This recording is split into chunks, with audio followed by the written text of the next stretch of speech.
नक्षत्र कॉन्क्लेव 2025 का झारखंड का ये मंच और इस वक्त श्री जनार्दन पासवान, माननीय विधायक एलजेपीआर, अमन और अंजना आपके साथ बातें करेंगे, विचार विमर्श करेंगे।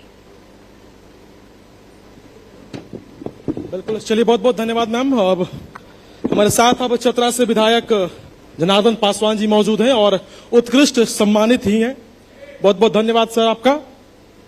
नक्षत्र कॉन्क्लेव 25 का झारखंड में आपका, और हमारे साथ हमारे सहयोगी अंजना भी हैं, वो भी बहुत जल्द हमारे साथ मौजूद होंगी। सर 25 बहुत आपको भी धन्यवाद। बिल्कुल सर, 25 का सर झारखंड हो चला है। अब आप भी 95 से आप चतरा से चुनाव लड़ते आए हैं। बिहार के विभाजन से पहले, जब झारखंड का विभाजन नहीं था, तब से आप चतरा को देखते आ रहे हैं। कैसा है आज का झारखंड? 25 के बाद का झारखंड की बात करें तो क्या है अभी झारखंड? देखिए, पहले से अभी बहुत बदलाव हुआ है जी, और निश्चित तौर पर ये एक संपन्न राज्य हम कह सकते हैं, ये संपन्न राज्य है, लेकिन यहाँ के लोग गरीब रहते हैं जी। अब उस तरह से जो यहाँ के बुनियादी समस्याएं, उस समाधान के लिए पिछले सरकार, अभी की सरकार ने प्रयास किया है, ऐसा नहीं कि प्रयास नहीं किया, लेकिन जिन चीजों के बेहतर ढंग से करना चाहिए था वो हमको लगता है अभी भी वो माकूल नहीं है। इसलिए मैंने एक सीट लोक जनशक्ति पार्टी रामविलास जी के तरफ से लड़ा। आदरणीय चिराग पासवान जी राष्ट्रीय अध्यक्ष हैं जी। चिराग पासवान जी एक पॉपुलर लीडर हैं, उभरता हुआ लीडर हैं। बिल्कुल, मोदी जी के हनुमान भी हैं। तो एक सीट लिए 100% स्ट्राइक रेट रहा उनका, तो हम कह सकते हैं कि बहुत बेहतर कर सकते हैं। और जहां तक सवाल उठा है एलजेपी के बढ़ाने के, तो निश्चित तौर पर माननीय मोदी जी के हनुमान आदरणीय चिराग पासवान जी के जो निश्चित तौर पर उनका जो कार्यकलाप रहा है, तो हम कह सकते हैं कि बहुत बेहतर कर सकते हैं। जितना सीट हम लोग मिलेगा जीतेंगे। और हमने कहा है कि भाई बीजेपी अलायंस हम लोग लड़े हैं, बीजेपी के लोगों ने जिताया है, और निश्चित तौर पर हम कह सकते हैं हम लोग एनडीए के पार्ट हैं। बिल्कुल जनार्दन जी, जैसा कि एलजेपीआर के यहाँ कोई जनादेश नहीं है, बावजूद अब झारखंड 25 साल का हो गया है, तो आप कैसे देखते हैं कि 25 साल में झारखंड कहाँ है और कहाँ होना चाहिए था? देखिए, वास्तव में आपका सवाल जो है वो जटिल है। जितना तेजी से झारखंड के साथ 3 राज्य और बने थे, उत्तराखंड, छत्तीसगढ़ और झारखंड, लेकिन दोनों राज्यों को हम तुलना करते हैं तो वो आगे निकल गया और हम अभी भी पीछे हैं। कमियां कहाँ देखते हैं? नहीं, निश्चित तौर पे जो इस राज्य के तरक्की के लिए, इस राज्य के डेवलपमेंट के लिए, इस राज्य के विकास के लिए जो बुनियादी समस्या हैं, उन पर अभी भी कार्य नहीं हो रहा है। नक्सलग्रस्त है चतरा अभी भी, हालांकि नक्सलग्रस्त चतरा रहा है, लेकिन अभी इस पर काम हो रहा है। लेकिन गतिविधि थोड़ा बढ़ा है। प्रशासनिक कोशिशें जो हैं, क्या उससे आप अभी संतुष्ट हैं? वहां के गतिविधि थोड़ा बढ़ा है, फिर गतिविधि बढ़ा है। पिछले दिनों अफीम के खेती लोग कर रहे थे, उसमें लोग पुलिस वाले कुछ वहां पर गए थे, तो 2 पुलिस वाले को लोग हत्या कर दिया था जी। ये चिंता के विषय है। और निश्चित तौर पर हम कह सकते हैं कि आज भी चतरा में अफीम की खेती हो रहा है जी, जो नहीं होना चाहिए था। वहां नशा के सौदागर लोग बैठे हैं, तो ये चिंता के विषय है। छोटे छोटे बच्चे शराब अफीम के जो चरस से वो ले रहे हैं, तो इसके लिए हम सब के प्रयास करना चाहिए। हमको लगता है कि सामूहिक प्रयास से कुछ चेंजिंग हो सकता है। बिल्कुल सर। जनार्दन जी, जैसा कि अफीम की खेती भी चतरा में बहुत ज्यादा होती है, और कुछ जो ग्रामीण होते हैं उनको बरगलाया जाता है और इस खेती में लगाया जाता है, तो आप वहाँ के विधायक हैं, इसको लेकर क्या कुछ कर रहे हैं ताकि वहाँ पर ये कंट्रोल हो और रोजगार सृजन हो? देखिए, मेरा प्रयास, क्योंकि वहाँ के स्थानीय मैं एमएलए हूँ, इसके पहले 95 में भी एमएलए बना था, उसके बाद 9 में फिर जीता। लगातार बहुत कम वोट से हारते जीतते रहते, लेकिन स्थानीय समस्याओं से समाधान के लिए हम हर समय प्रयास करते रहते हैं। और हमारा पूरा प्रयास है कि जब तक ये नशा के सौदागर यहाँ कारोबार करते हैं, उसका फूलते फलते रहेंगे, तब तक चतरा के विकास संभव नहीं है। इसलिए हमारा पूरा प्रयास है लोगों को जागरूक करने के लिए। स्थानीय मुखिया के साथ बैठक, जिला परिषद के साथ बैठक, और जो जनप्रतिनिधि सभी लोगों से बैठक करके हम लोग प्रयास करते हैं कि भाई इससे मुक्ति मिलना चाहिए। और उसमें छोटे छोटे बच्चे, 20 वर्ष के अंदर बच्चे ज्यादा उसको इसमें इस्तेमाल कर रहे हैं, तो एकदम हमने कहा कि चिंता के विषय है। ऐसे विषय पर समाधान के लिए हमको लगता है कि सामूहिक प्रयास करना चाहिए। सर, आप तो शुरू से चतरा से आप देखते हैं चतरा को, आप लालू जी के भी बेहद करीबी थे।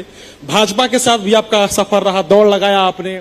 अब मोदी जी के हनुमान कहे जाने वाले चिराग पासवान के साथ हैं और अब आप झारखंड में, जिसका एलजेपी का सर जनाधार ही नहीं था, मात्र एक सीट, बहुत डिसीजन जो है बहुत कड़ा लेना पड़ा होगा। क्या मकसद था और क्या विश्वास था कि इस एलजेपी के सीट से लड़ूंगा तो जीत हासिल होगी? देखिए, माननीय राष्ट्रीय अध्यक्ष चिराग पासवान जी ने कुछ सोचा होगा जी कि भाई हम किन किन सीटों पर फोकस करें, किन किन सीटों पर हम जीत सकते हैं।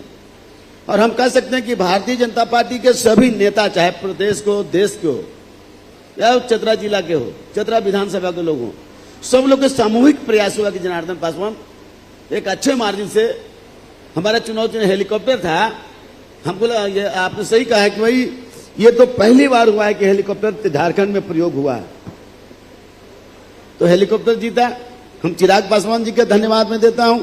मोदी जी के आदरणीय, जो मोदी जी, चिराग पासवान बोलते हैं कि मोदी जी हमारे लीडर हैं और मोदी जी के हनुमान चिराग पासवान जी है, तो बड़ा असर उसमें डालें। और निश्चित तौर पर हम कह सकते हैं कि आज चिराग पासवान जी के बहुत भी प्रयास रहा है कि कैसे हम इस क्षेत्र पर बहुत अच्छा कर सकते हैं।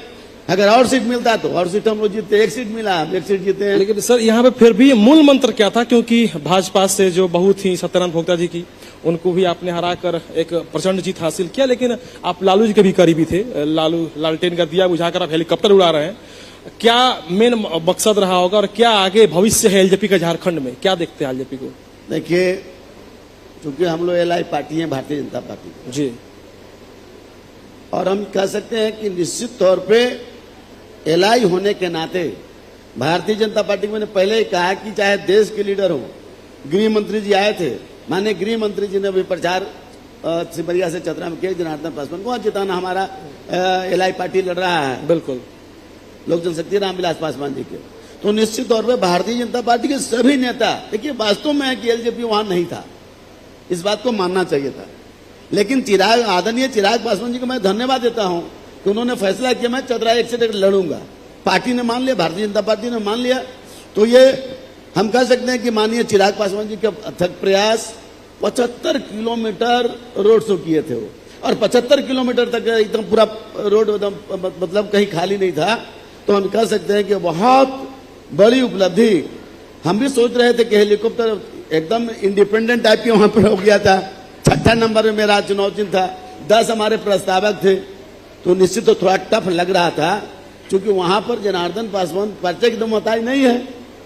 और पार्टी ने फैसला किया, भारतीय जनता पार्टी ने कहा कि भाई जनार्दन पासवान अगर लड़ता है तो वहां सीट जीतने में कोई दिक्कत नहीं है। लेकिन आपने कहा कि हमारा जो प्रतिद्वंदी था, हम आपके माध्यम से मैं बता देना चाहता हूं कि कोई गलती नहीं करना चाह रहा था। वो चाहता था कि चुनाव जीतो, कैसे जीतो उस पर काम कर रहा था।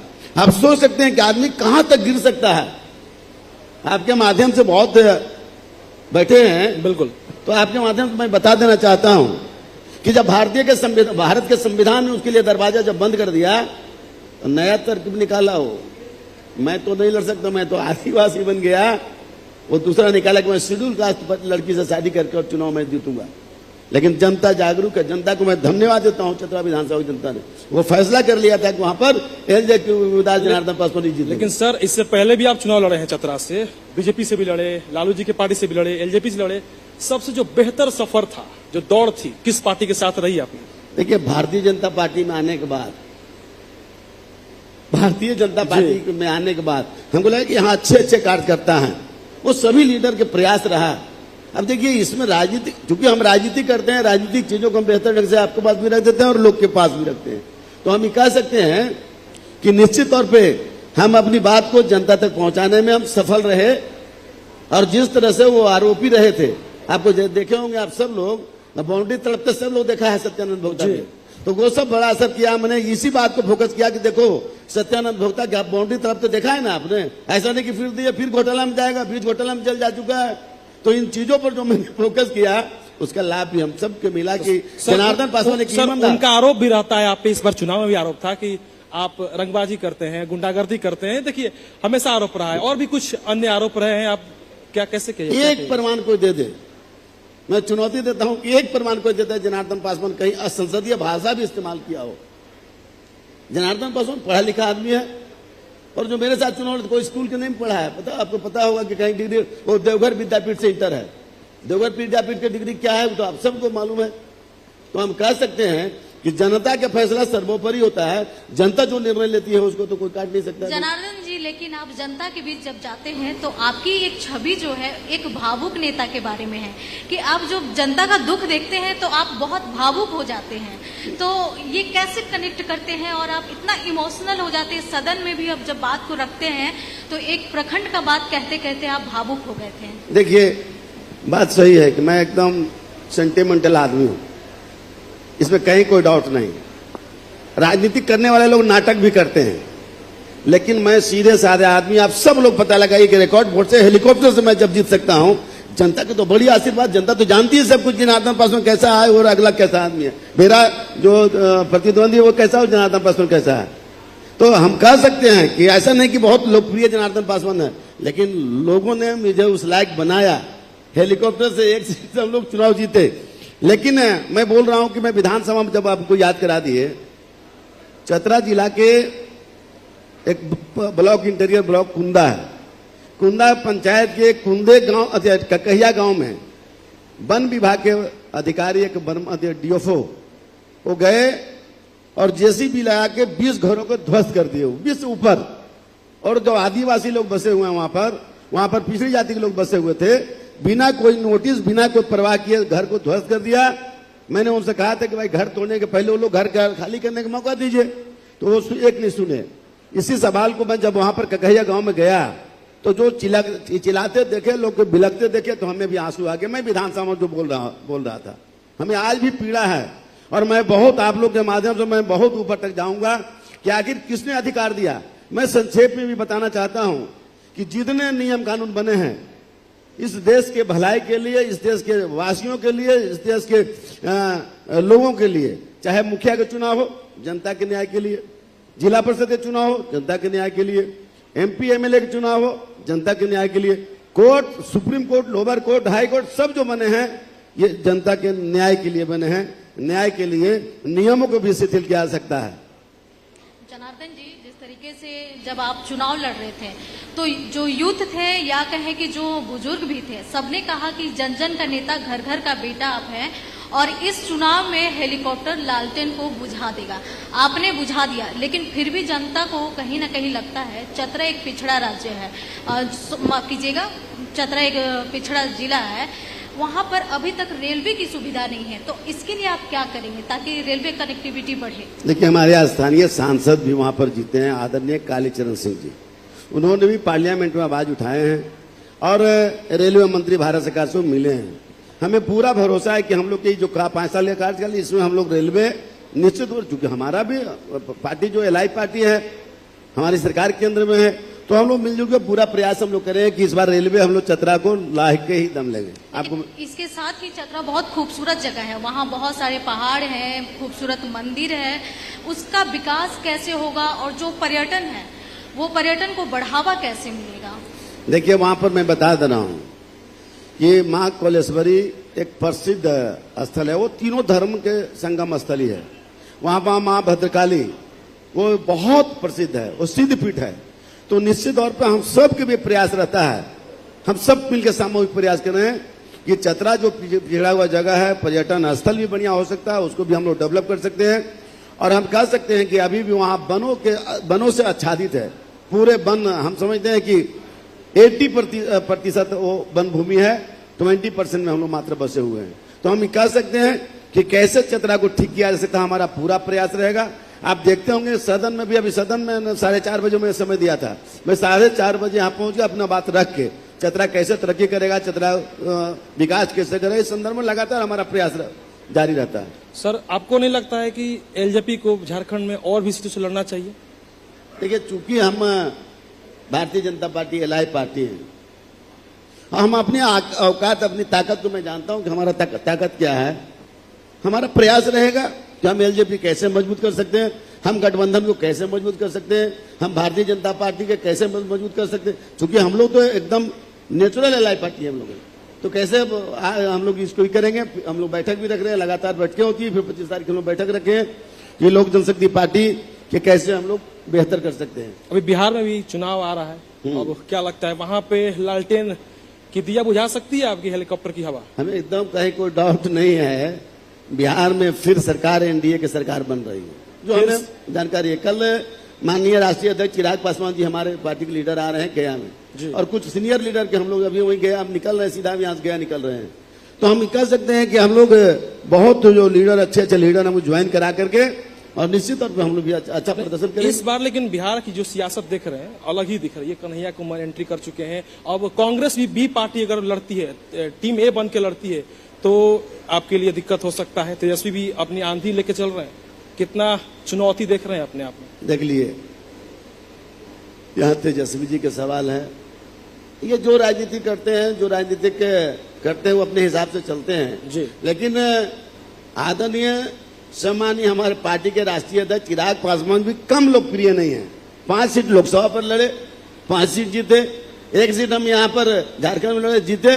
हमारा पूरा प्रयास की जो पार्टी के एलआई पार्टी से जो सीटें मिलेंगी हम उसको बढ़िया से प्रदर्शन करेंगे, हम जीतेंगे।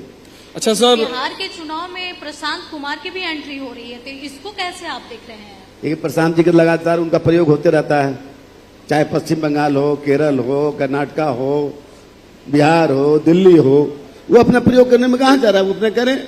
हमको लगता है कि निश्चित तौर पे हम लोग के जो राजनीतिक रास्ते हम लोग अपनाते हैं उससे हम लोग बहुत बेहतर कर सकते हैं। चिराग पासवान जी बहुत पॉपुलर लीडर हैं, आगे उभरते हुए हमको लगता है उनका भविष्य भी अच्छा है, तो निश्चित तौर पर बहुत अच्छा करेंगे। हमें पूरा भरोसा। पासवान अपने आप को नरेंद्र मोदी जी के हनुमान कहते हैं, आप क्या मानते हैं? हम लोग भी तो चिराग पासवान, मैं भी हनुमान हूँ चिराग पासवान के। चिराग हम Bharatiya Janata party LI party में भारतीय जनता पार्टी के सभी कार्यकर्ताओं ने मुझे ताकत दिया, एक कार्यकर्ता मिल गया। लगा नहीं कि मैं एलजेपी से लड़ रहा हूँ, लगा कि भारतीय जनता पार्टी से लड़ रहा हूँ और चिराग पासवान जी की पार्टी से लड़ रहा हूँ, कहीं फर्क नहीं पड़ा। लेकिन झारखंड में तो आप ही हनुमान बने हैं चिराग पासवान के, निश्चित तौर बेड़ा पूरा आप ही के कंधों पर है। बिल्कुल। भविष्य में अगले 5 साल में कितना विकास करिएगा? देखिए, लगातार देखिए, सरकार हमारी नहीं है, मैंने बोलने में कोई ये नहीं करना चाहिए, बेबाक बोलना चाहिए। सरकार तो हमारी है नहीं, हमारा पूरा प्रयास रहेगा कि हम कैसे बेहतर कर सकते हैं। आप सब लोग जानते हैं कि जनार्दन पासवान एक ईमानदार कार्यकर्ता है। आप पे आरोप भी बहुत लगा है सर, आप पे आरोप भी बहुत लगा। राजनीतिक सफर की बात करें तो आप पे आरोप भी बहुत लगा है। अगर मैं गलत नहीं हूं तो आप पे कुछ जांच भी चल रही है, सीबीआई किसी चीज की जांच चल रही है, और सत्यानंद भोक्ता का भी कहना है कि आप पे चंद्रिका यादव का भी कुछ मामला चल रहा है, उसके ऊपर क्या कहिएगा? आपको मैं बता दूं, चंद्रिका यादव आपके माध्यम से भी इतने लोग सुन रहे हैं, चैनल नक्षत्र जो चैनल है, इस चैनल के माध्यम से मैं मांग करता हूं कि सीबीआई जांच करावे। अभी भी और असली अभी वो तो केस पुलिस फाइनल किया, उसके शासनकाल में पुलिस ने फाइनल किया केस जी। चंद्रिका यादव का केस जो था मर्डर के, मेरे ऊपर आरोप लगा, और क्या आरोप लगा पता है? मैं अपने राइफल से मार दिया उनको। बताइए, ऐसा हो सकता है? पढ़े लिखे आदमी, और कहा लड़ते, किस पार्टी से लड़ते? सत्यानंद भोक्ता कौन पार्टी से लड़ते? उनका तो कहीं कोई जगह नहीं, जेबीएम में थे। छपरा की जनता कुछ लेकिन वो अपना दिमाग लगाए थे कि जनार्दन पासवान जब तक कोई केस में नहीं फंसाएंगे तो हम आरजेडी से लड़ेंगे। नहीं लड़े और जीत गए, मंत्री बन गए। बिल्कुल। तो निश्चित तौर पर सोचना चाहिए आप लोग के भी कि इसका लाभ किसको मिला। हमारे पास लेकिन जनार्दन जी, आप एकमात्र एलजेपीआर से सीट जीत करके जनादेश जो अपने फेवर में किया है उसके लिए तो आप बिल्कुल बधाई के पात्र बनते हैं। आपको उसके लिए बहुत बहुत शुभकामनाएं हैं कि आपने एलजेपीआर का 1 सीट जीता है। अब आगे आप इसको कैसे देखते हैं, क्योंकि झारखंड में बिल्कुल भी जनादेश नहीं है आप लोगों का, एलजेपीआर का, तो इसको कैसे आप बढ़ाएंगे? देखिए, चिराग पासवान जी, हमने कहा कि एक लोकप्रिय लीडर हैं और इस देश के भविष्य भी हम कह सकते हैं कि आगे इनका बढ़िया सफर रहेगा। माननीय श्रद्धेय रामविलास पासवान जी भी प्रयास किया था कि भाई हमको झारखंड में सीट जीतना चाहिए, लेकिन बेचारा प्रयास उनका असफल रहा। उनके सुपुत्र आदरणीय चिराग पासवान जी ने 1 सीट लिया और चुनाव जीता। तो हम कह सकते हैं कि यहाँ पर एलजेपी के बहुत अच्छा ऑप्शन रहेगा, लेकिन हम लोग चूंकि भाजपा एलआई पार्टी हैं, भारतीय जनता पार्टी जो संख्या देगा उस पर हम लोग फोकस करेंगे, जीतेंगे। अभी भी हमारा पूरा प्रयास है कि हम हर क्षेत्र में घूमेंगे। ऐसा नहीं कि हमारा जहां एलजेपी लड़ना वहां नहीं, हम जहां नहीं लड़ेंगे वहां भी हम प्रयास करेंगे, इसलिए कि हम भारतीय जनता पार्टी कैसे जिताएं। तो हमारा प्रयास रहेगा मिलजुल करके आगे नेक्स्ट वाला में सरकार हम लोग के बने, ये पूरा प्रयास रहेगा। झारखंड में कहीं ना कहीं एलजेपीआर अलग थलग दिखती है एनडीए से, क्यों ऐसा हो रहा है? देखिए, झारखंड में मैंने कहा कि लोक जनशक्ति पार्टी बहुत बेहतर कर सकती है। हम लोग कहाँ कहाँ गड़बड़ी, कहाँ ठीक कर सकते हैं, कैसे कर सकते हैं, कहाँ फोकस कर सकते हैं, इन चीजों पर हम लोग काम कर रहे हैं। बहुत अच्छा करेंगे हम लोग। चतरा के विकास के लिए आगे आपकी क्या कुछ योजनाएं हैं जो कि धरातल पर ये 5 साल के अंदर आए और जनता जिस तरीके से आपको जन जन का हीरो और घर घर का बेटा कहती है, इस पे आप खरा उतर सके? देखिए, मेरा प्रयास है, देखिए हमारे यहाँ क्या है, सिमरिया विधानसभा में बहुत ऑप्शन है, माइनिंग बहुत है, खनिज संपदा भरा हुआ है और हम कह सकते हैं कि एशिया महादेश में पहला प्रोजेक्ट है जो आपको टंडवा में 10 वहां पर कोयला खदान चल रहे हैं, बहुत संसाधन वहां पर है। चतरा में बहुत बेहतर नहीं है, लेकिन चतरा में हम कैसे कर सकते हैं इस दिशा में हम लोग पहल कर रहे हैं। चतरा कैसे तरक्की करेगा, चतरा में विकास हम लोग कैसे, जैसे रेलवे की बात, तो निश्चित तौर पर मैं बोल रहा हूं आप लोग के माध्यम से कि रेलवे 5 साल के अंदर में हमारा पूरा प्रयास है कि रेलवे भी आ जाएगा। दूसरा, वहां पर सड़कें खराब है, कुछ सड़कों उस पर भी हम लोग प्रयास कर रहे हैं। वहां पर हम एक चुनाव के दरमियान मैं गांव गया था, रेंगनिया तरी कोई जनप्रतिनिधि आज तक नहीं गया, मैं अकेले गया और आज भी पता लगा लीजिए कि मैं अकेले घूमता हूँ एक गाड़ी से। सर, एक गाड़ी से मैं घूमता हूँ। इसमें कोई शक नहीं है कि आपको चतरा की जनता बहुत प्यार देती है, लेकिन हमारे संवाददाता भी वहाँ पे कुछ लोगों से बात किया है, कुछ शिकायतें हैं जो इतने भरे मन से आपको मैं क्लियर करना चाहता हूँ और पूरे देश आपको देख रही है। सवाल है सर कि कुछ समुदाय हैं, आदिवासी सीट है, वहां पे आदिवासी लोग हैं, कुछ मुस्लिम समुदाय भी लोग हैं वहां से। अगर मैं गलत नहीं हूं तो एक नाम है हमारे पास, सीडीपीओ एमडी अली, मोहम्मद अली, आप जानते ही होंगे उनके बारे में। उनका भी आरोप आप पे लगा था, उसके लेके भी शिकायतें थी, उनकी भी हत्या, और ऐसे ऐसे आरोप प्रत्यारोप आप पे लगते रहते हैं, चाहे रेणु सिंह हो, चाहे चंद्रिका यादव हो, या फिर मोहम्मद अली सीडीपीओ जी हो। आपसे सवाल सीधा, हमारा लोग ऑडियंस बैठे हैं, ये 3 केस मेरे ऊपर मर्डर केस हुआ और तीनों बारी मंत्री बने हैं। जिनकी हिम्मत तो सीबीआई जांच की, कोई गिरफ्तार क्यों नहीं कराए हो? जी बिल्कुल, इसी के पुलिस फाइनल कर देता है। जब मंत्री हैं और सरकार में तो पुलिस फाइनल करती है केस, लेकिन तब तक क्या होता है, चुनाव में हार जाता हूं। ठीक चुनाव आता है, किसी ने किसी मर्डर कराता है, मुदाले करता है, हम चुनाव हार जाते हैं और चुनाव जीत जाते हैं। एक चुनाव हमसे नहीं लड़के जीत सकते हैं जब तक मुदाले नहीं करवा मर्डर केस में। मैं आपके माध्यम से, चैनल के माध्यम से मैं कहना चाहता हूं और माननीय न्यायालय से मैं मांग करता हूं, ये तीनों केस जो हुआ, तीनों पुलिस फाइनल किया ना, सीडीपीओ वाला फाइनल किया, रनु बाबू वाला फाइनल किया। रनु बाबू को पूरा फैमिली काम किया कि नहीं सत्यानंद भुगता करवाया, उनको बाल बच्चा सब पूछ लीजिए आप। कल भी रनु बाबू के बेटा हमारे पास मुकेश सिंह आए हुए थे, बोले कि हत्या 2 करवाया था, नाम तो आपको दिया, चुनाव को हरा दिया और जीत गया, तो आपने छेड़ता है। तो हम सोचते कि मैं आपको बता दूं, नहीं तो इसे बताने वाला भी नहीं था, क्योंकि इस पर चर्चा हम नहीं करना चाह रहे थे। लेकिन चूंकि आपने सवाल को उठाया तो मैं कहता हूं कि 3 हत्या मैंने नामजद आरोपी जनार्दन पासवान बनाया और इसी के राजपाट में मंत्री रहते हुए तीनों में इसका पुलिस फाइनल किया। जनार्दन पासवान निर्दोष है। सर, वही तो सवाल है कि आखिर जहां आरोप लग रहे हैं, आप पार्टी भी हर बार बदल रहे हैं, फिर भी आप जीत जा रहे हैं। जनता मेरे साथ है और मैं बताया कि भाई केस करवाया, सरकार में शामिल है, मिनिस्टर वो हैं और मुख्यमंत्री करीबी भी रहे हैं, तो कहां दम था तू केस में ट्रू करा देते मेरे ऊपर? पुलिस तो कहा कि कहीं है नहीं Janardan Paswan. 3 case murder case होता है, एक बार तो मुस्लिम वोट नहीं हमको दिया तो मार गए, सीडीपीओ हत्याकांड में नामजद करवाया।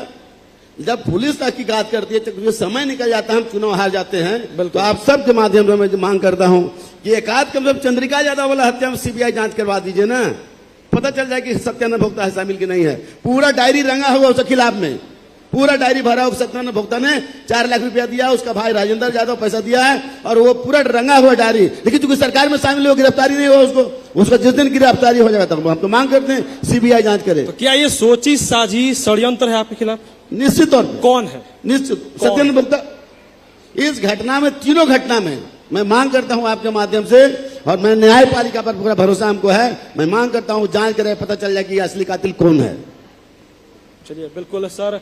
अभी अगर बात करें, आपके बयान था कि हमारी सरकार नहीं, और पक्ष का भी यही प्रत्यारोप था कि हमेशा हमलावर रहते हैं। अभी झारखंड की बकाया राशि को लेके मांग है, उस पर क्या कुछ कहिएगा? राशि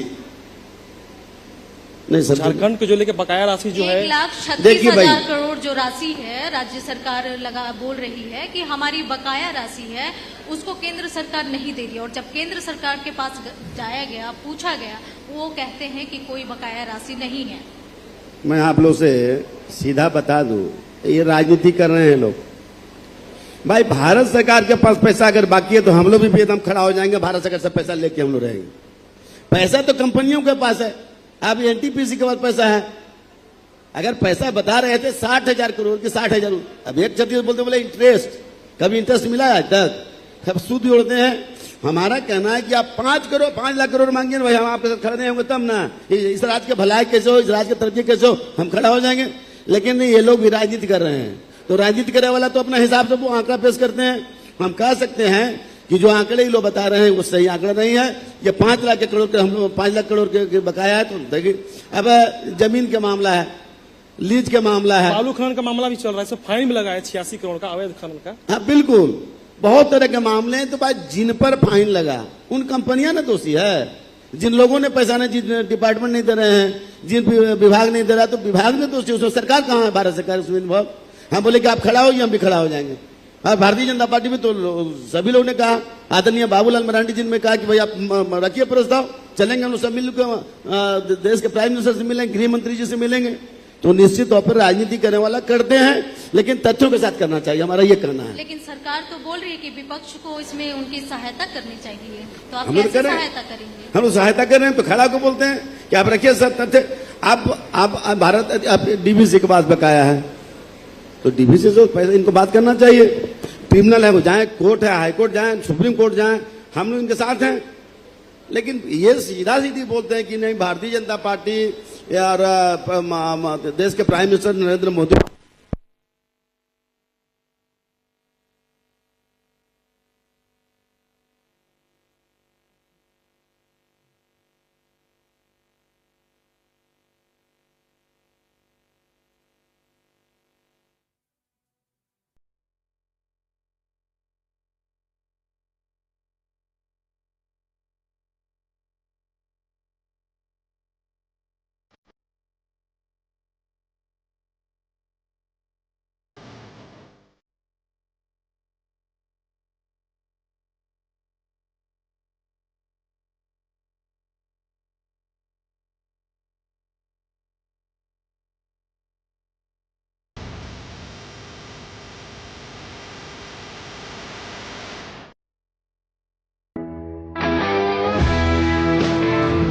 युवा प्रदेश, युवा हम।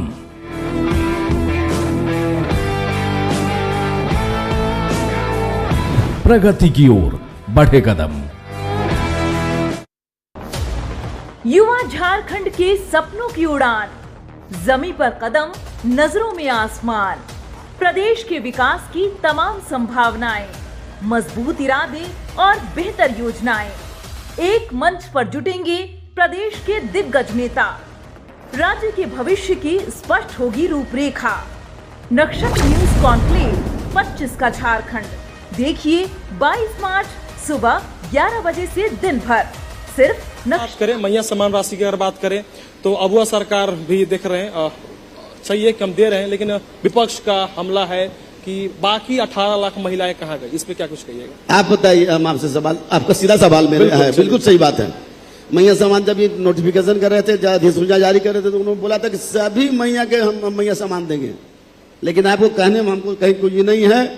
आज के तारीख में बहुत खराब स्थिति है। हमारे चतरा जिला में बोल रहा हूँ, 59,000 मैया सामान जो लाभ जो मिल रहा था काट दिया गया।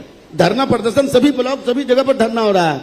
तो हम कह सकते हैं कि ये वोट लेने के लिए ऐसा करते हैं और फिर चलते। बोले थे ना आप लोग भी मालूम होगा कि सभी लोग मैया लोग के सामान, मैया सामान योजना के लाभ देंगे हम, लेकिन अभी तो कट रहा है। जो लोग ले लिया उसका पैसा वापस होगा, ये कहीं कोई ठीक तो बात है नहीं।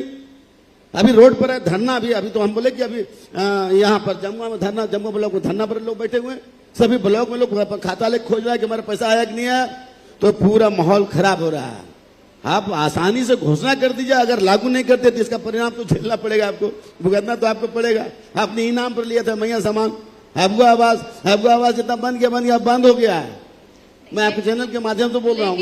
लेकिन जहाँ तक मैया समान योजना जो है, वो जो हमारी सरकारें हैं, हेमंत सोरेन जी, उनकी महत्वाकांक्षी योजना है और इसमें मैयाओं को सम्मान के तहत पैसा भी मिल रहे हैं। विपक्ष में होने के नाते जिन मैया को सम्मान नहीं मिला है उसका मुद्दा आप कैसे उठाएंगे और उनके लिए आप क्या कुछ करने वाले हैं? देखिए, मैया समान योजना हम लोगों ने आपने घोषणा किया था, और घोषणा किया था दीजिए आपने तो कहा था कि वो सभी मैया के हम मैया समान योजना का लाभ देंगे। तो जो लोग के आप दिए थे चुनाव में, ठीक हमारा चुनाव था 13 तारीख के पोलिंग होना था, 11 तारीख खटखट पैसा जाना शुरू हो गया।